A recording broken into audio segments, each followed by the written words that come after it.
तो प्रिज्म क्या है, सबसे पहले तो ये जो शेप आपको दिखाई देती है ये है प्रिज्म।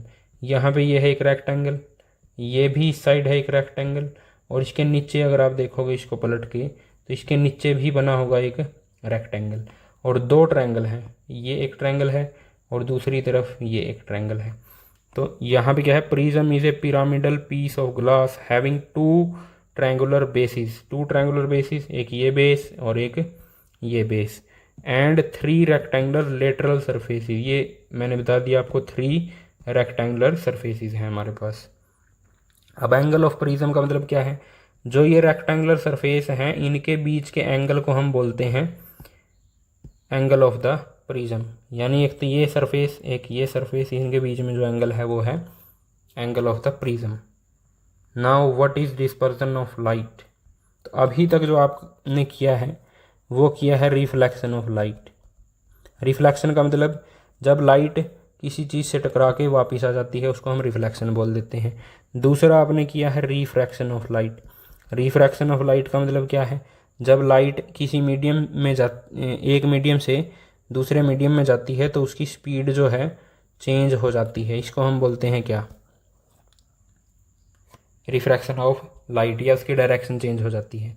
अब है नया फिनोमिना हमारे पास, वो है डिस्पर्जन ऑफ लाइट, यानी ये थर्ड फिनोमिना है जो आप लाइट के बारे में पढ़ेंगे। When white light passes through a prism, जब वाइट लाइट किसी प्रिज्म से पास होती है, ये स्ट्रक्चर हमने पढ़ लिया प्रिज्म है, इट स्प्लिट्स, वह टूट जाती है इनटू 7 कलर्स, तो वह 7 कलर्स में टूट जाती है। This is called dispersion of light, यानी कि वाइट लाइट का प्रिज्म से पास होने पर 7 कलर्स में टूट जाना क्या है, डिस्पर्जन ऑफ लाइट है, जिसकी वजह से आपको रेनबो दिखाई देता है, वो कौन है, डिस्पर्जन ऑफ लाइट।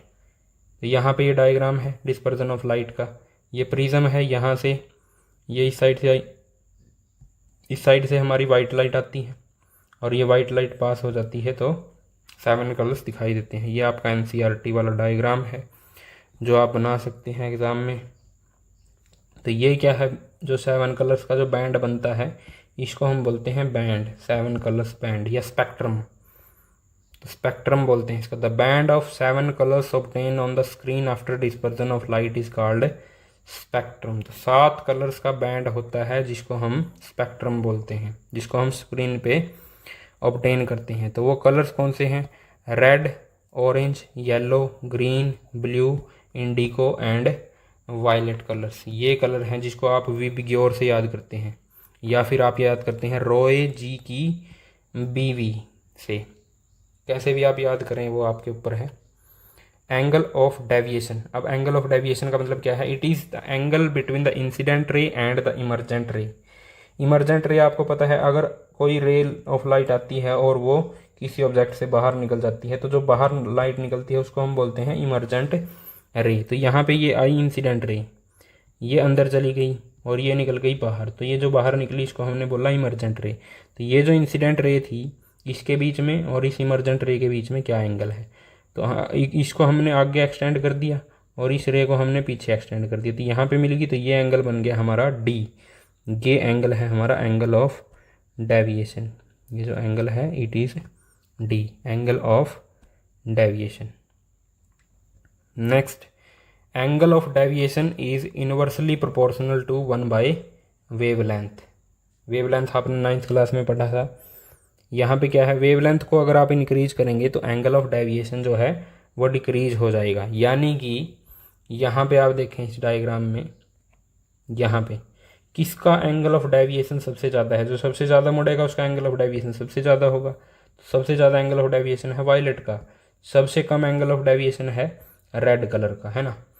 यहाँ पे क्या है, ये कलर ब्लाइंडनेस थी क्या इसको बनाने वाले को। रेड कलर का जो एंगल ऑफ डेविएशन है वो कम है, लेकिन वायलेट कलर का जो एंगल है वो ये, रेड कलर का एंगल है ये, तो रेड कलर का एंगल स्मॉल है। क्यों स्मॉल है, क्योंकि उसकी वेवलेंथ ज़्यादा है, जितनी ज़्यादा वेवलेंथ उतना कम angle.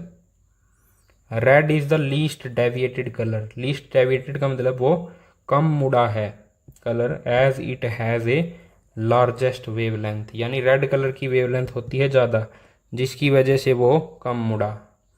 Violet colour is the most deviate colour, यानी सबसे ज़्यादा डेविएशन जो आया वो वायलेट कलर में आया, क्योंकि इसकी वेवलेंथ होती है स्मॉल। अब ये वेव लेंथ क्या होती है, ये वैसे तो 9th क्लास का टॉपिक है, मैं बता देता हूँ। जो चीज़ें हैं वो वाइब्रेशन में चलती हैं, यानी एनर्जी वाइब्रेशन में फ्लो करती है। तो एक वाइब्रेशन के पूरे साइकिल को हम वेव बोल देते हैं, जिसको आप ऐसे डिनोट करते थे। तो ये पूरा साइकिल और इसकी पूरी लेंथ को हम बोलते हैं वेव लेंथ। सिंपल शब्दों में बताया है। रेड